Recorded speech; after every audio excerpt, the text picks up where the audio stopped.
Hello students, welcome to VBH classes. और आज हम अपनी ऑर्गेनिक केमिस्ट्री के एग्जाम्पलर मल्टीपल चॉइस क्वेश्चंस को कंटिन्यू करते हुए third chapter aldehyde ketones and carboxylic acids पर पहुंच चुके हैं। आप चैनल को सब्सक्राइब करके लास्ट वाली वीडियोस एमसीक्यूज की देख सकते हैं। तो चलो स्टार्ट करते हैं आज का video lecture. First question, addition of water to alkynes occurs in acidic medium and in the presence of Hg2 positive ions as catalyst. Which of the following products will be formed on addition of water to but1 ion under these conditions? तो चलिए students, जो हमें statement में दे रखा है उस हिसाब से सबसे पहले अब हम केमिकल इक्वेशन लिखते हैं। हमें addition of water to but1 ion, सबसे पहले but1 आयन का हम फॉर्मूला लिख लेते हैं। But means 4 carbon, first position पे triple bond and rest of the bonds पे हम हाइड्रोजन लगा देंगे। और ये रहा हमारे पास but1 आयन। हमने इस पर वाटर ऐड करना है in the presence of Hg2 positive ion as catalyst and in acidic medium. So students, हमने ये ऑक्सीमर्क्यूरेशन डीमर्क्यूरेशन रिएक्शन में पढ़ रखा है कि जब Hg2 पॉजिटिव आयन्स हम ऐड करते हैं तो ये मार्कोनिकॉव रूल के बेसिस पर होता है। Markovnikov's rule, according to this rule जो हमारे पास वाटर है इसमें है हमारे पास H positive and OH negative. Markovnikov rule के अकॉर्डिंग जो हमारे पास H पॉजिटिव है वो ट्रिपल बॉन्ड के उस साइड वाले कार्बन के पास जाएगा जिसके पास ऑलरेडी से हाइड्रोजन ज़्यादा है। दैट मीन्स ये हाइड्रोजन इस कार्बन के पास जाएगा और ये हमारा OH नेगेटिव इस कार्बन के पास, और जो ट्रिपल बॉन्ड है वो डबल बॉन्ड में टूट जाएगा। दैट मीन्स हमारे पास CH3 CH2C इस कार्बन के पास OH ग्रुप चला जाएगा और यहाँ पर हमारे पास डबल बॉन्ड CH2 बन जाएगा। सो स्टूडेंट्स, यहाँ पर देखिए ये हमारे पास इनोल फॉर्मेशन हो गया। इनोल मीन्स यहाँ पे हमारे पास डबल बॉन्ड है तो E N in and OH alcohol है तो ओल बॉन्ड। सो स्टूडेंट्स, हमें ये पता होना चाहिए कि इनोल जो कंपाउंड होता है ये वेरी अनस्टेबल होता है।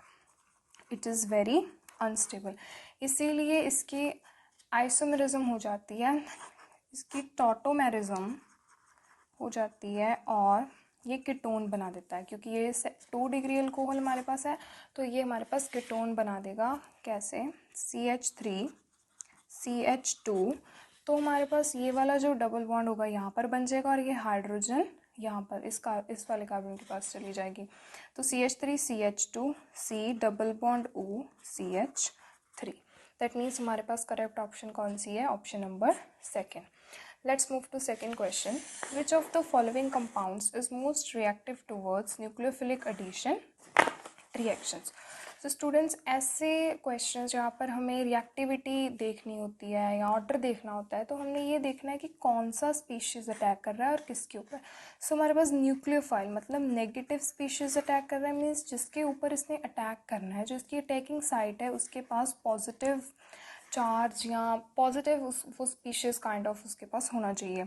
तो अगर हम देखें थर्ड और फोर्थ ऑप्शन तो इनमें तो हमारे पास फिनाइल ग्रुप लग गया। दैट मीन्स इन दोनों में तो स्टेरिक हिंड्रेंस ज़्यादा हो गई, तो इसीलिए हमारे पास जो है न्यूक्लियोफाइल को अटैक करना इन दोनों में डिफ़िकल्ट रहेगा। तो अगर हम सेकेंड और फर्स्ट ऑप्शन में देखें तो हमारे पास यहाँ पर है इथेनॉल एल्डिहाइड है और यहाँ पर हमारे पास है एसीटोन कीटोन है। सो स्टूडेंट्स, यहाँ पे हमारे पास CH3 हमारे पास अल्काइल ग्रुप है और alkyl group electron donating group होते हैं। ये इलेक्ट्रॉन डेंसिटी इंक्रीज़ करेंगे, अगर इलेक्ट्रॉन डेंसिटी इंक्रीज़ हो जाएगी that means negative charge increase हो जाएगा। तो क्या नेगेटिव के ऊपर अटैक करना प्रेफर करेगा? नो। सो स्टूडेंट्स, ये एक सिंपल सी ट्रिक है, आप इसके साथ याद रख सकते हैं कि हम कैसे आइडेंटिफाई करें। ठीक है, अगर यहाँ पर भी नेगेटिव होगा, अटैक भी नेगेटिव वाले ने करना है तो reaction will be difficult. That means जितने ज़्यादा अल्काइल ग्रुप प्रेजेंट हो गए या फिर जो कीटोन्स हैं वो जनरली न्यूक्लियोफिलिक एडिशन रिएक्शंस में कम रिएक्टिव होते हैं। So the correct option is 1, that is an aldehyde. So let's move to third question. So students, let's move towards third MCQ.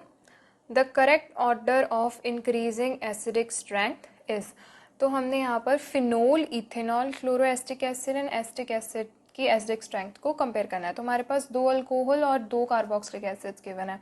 So students हमें इतना तो क्लियर ही होगा कि जो कार्बोक्सिलिक एसिड्स होते हैं उनकी एसिडिक स्ट्रेंथ अल्कोहल से ज़्यादा होती है, राइट, क्योंकि एसिड्स में हमारे पास C double bond OH group आ जाता है, और लेकिन अल्कोहल्स में हमारे पास फॉर एग्जांपल सिर्फ OH ग्रुप ही होता है। फॉर एग्जांपल मैं CH3 CH2OH ले रही हूँ, फाइन। तो एसिड्स में ये C double bond O group जो होता है ये हमारे पास इलेक्ट्रॉन विड्रॉइंग ग्रुप होता है, और ये यहाँ पर इलेक्ट्रॉन डेंसिटी ऑक्सीजन की कम कर लेता है, right, due to -I effect. और जितनी कम इलेक्ट्रॉन डेंसिटी होगी यहाँ पर ऑक्सीजन की, उतना इजीली यहाँ पर H पॉजिटिव को रिमूव करना इजी होगा, right. So let's see the options now. अब हमें 2 एसिड्स और 2 अल्कोहल्स दिए हैं, तो हमें अब उनको कंपेयर करना है। First of all phenol and ethanol. Phenol and ethanol की अगर हम बात करें तो स्टूडेंट्स इसमें हमारे पास इथेनॉल जो है हमारे पास CH3 CH2OH है, और phenol we have like this. Acidic strength का मीन है कि वो अपना प्रोटॉन कितनी इजीली लूज़ कर सकता है, फाइन। तो यहाँ पर तो अगर हम देखें तो ऑक्सीजन का जो लोन पेयर होगा वो रेजोनेंस में इन्वॉल्व हो जाएगा, दैट मीन्स ऑक्सीजन के ऊपर इलेक्ट्रॉन डेंसिटी जो है वो कम हो जाएगी, इट विल डिक्रीज। अगर इलेक्ट्रॉन डेंसिटी डिक्रीज हो जाएगी तो यहाँ पर removal of H bond will be easier, removal of actually proton, that will be easy, that means ये ज़्यादा एसिडिक होगा। अगर हम इथेनॉल की बात करेंगे तो ये एल्काइल ग्रुप है, ये यहाँ पर +I इफेक्ट होगा, इलेक्ट्रॉन डेंसिटी इंक्रीज हो जाएगी, ये बॉन्ड स्ट्रॉन्ग हो जाएगा, इसको तोड़ना डिफिकल्ट हो जाएगा, तो प्रोटॉन का रिलीज होना भी डिफिकल्ट हो जाएगा, दैट मीन्स इथेनॉल और फिनोल में से फिनोल ज़्यादा एसिडिक होगा। ना अगर हम बात करें क्लोरोएस्टिक एसिड और एसिटिक एसिड की, that means CH3 COOH and Cl, CH2 here we have like and Cl। तो स्टूडेंट्स हेयर Cl ने भी यहाँ पर क्या करेगा, -I इफेक्ट होगा, राइट। और ये हमारे पास इलेक्ट्रॉन विड्रॉइंग ग्रुप है, और इलेक्ट्रॉन विड्रॉइंग ग्रुप जो होता है students, it increases the acidic strength, right. जितने ज़्यादा इलेक्ट्रॉन विड्रॉइंग ग्रुप हो गए, या अगर इलेक्ट्रॉन विड्रॉइंग ग्रुप प्रेजेंट होगा तो कंपैरेटिवली दूसरे कंपाउंड के उसकी एसिडिक स्ट्रेंथ ज़्यादा होगी, राइट। सो इन दोनों में से क्लोरोएस्टिक एसिड की एसिडिक स्ट्रेंथ ज़्यादा होगी, so we have the correct option, option number 3। Now let's move to 4th question. Compound PHOC double bond OPH can be prepared by the reaction of। Students, this is basically an ester। तो अगर हम याद करें तो ester की preparation methods में हम देखेंगे कि इसमें होता है हमारे पास alcohols plus acids, right. Alcohols plus acids give us ester and we have plus water is formed, but here we will see the first option, phenol plus benzoic acid, so we'll say yes it is the correct option। हमें तो ये लगेगा कि ये correct option है, alcohol और acid है, right, in the presence of NaOH, but this is not the correct condition. NaOH हमें पता है इसका भी एसिडिक करेक्टर है, और बेंजोइक एसिड तो है ही एसिड, राइट। जब ये बेस के साथ रिएक्ट करेंगे तो वो सॉल्यूशन में सॉल्ट बना लेंगे, तो एस्टर तो हमारे पास नहीं बनेगा, so first is not the correct option. But अगर हम अगर हम फिनोल लेंगे और एसिड की जगह हम एसिड क्लोराइड ले लेंगे, that means benzoyl chloride in the presence of pyridine, then we will get ester। so let's first of all write the equation। so phenol we have plus benzoyl chloride, benzene के ऊपर COCl in the presence of pyridine। pyridine is base, right। so what will happen, from here H and here Cl will be out, acid will be removed, and we will be left with this compound, this oxygen, and this with this carbon plus HCl। so this pyridine is used to neutralize this acid formed in the reaction।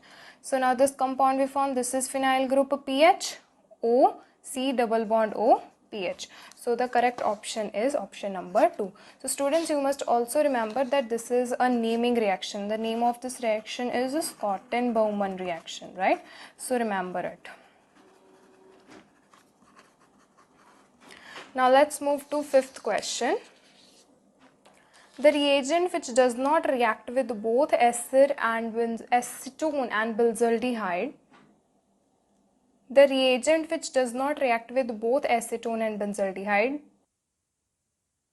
तो अगर हम options देखें, first option में sodium hydrogen sulphide है, right. तो ये हमारे पास acetone और बेंजल्डिहाइड, एसीटोन मतलब कीटोन और एल्डिहाइड दोनों के साथ ये एडिशन रिएक्शन दे देता है, राइट, दे देता है, लेकिन ये कोई स्पेसिफिक हमारे पास टेस्ट नहीं है, राइट, आइडेंटिफाई करने के लिए।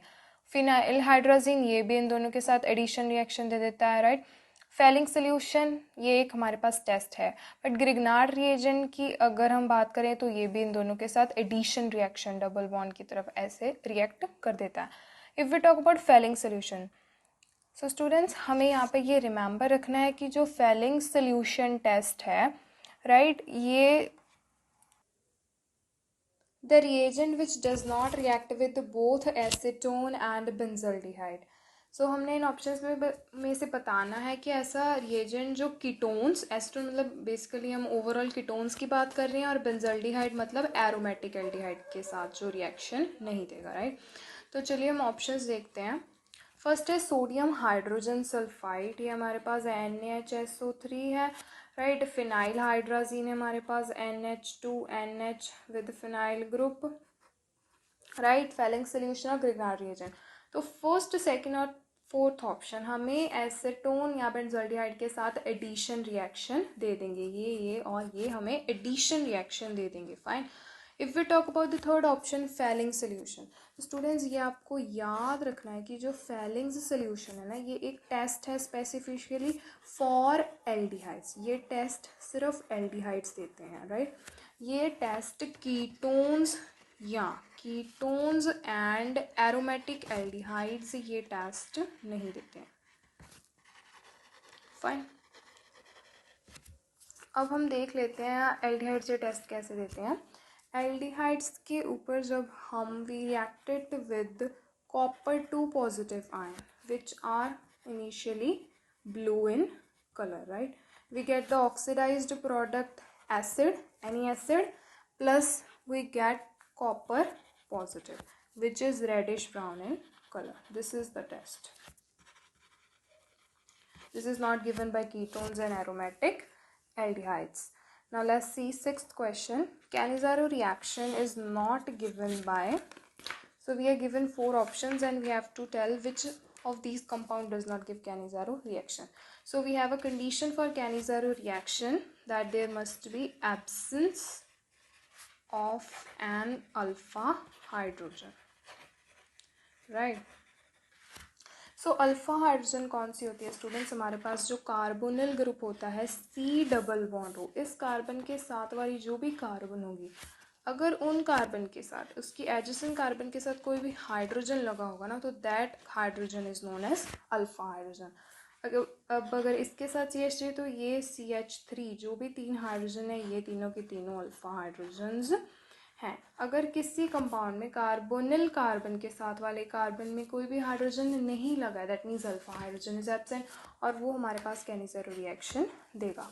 और इस कैनिज़रो रिएक्शन में बेसिकली क्या मतलब प्रोडक्ट्स कैसे बनते हैं।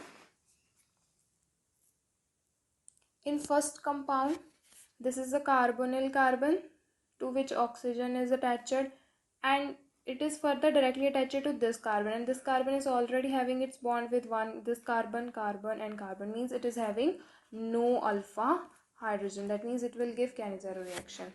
This is benzaldehyde, here also this is a carbonyl carbon and with this carbon double bond, one is double bond and then is one this carbon, so here also no alpha hydrogen is present, that means Cannizzaro reaction it will give. If we talk about methanol, there is only one carbon, so no alpha hydrogen is present, right.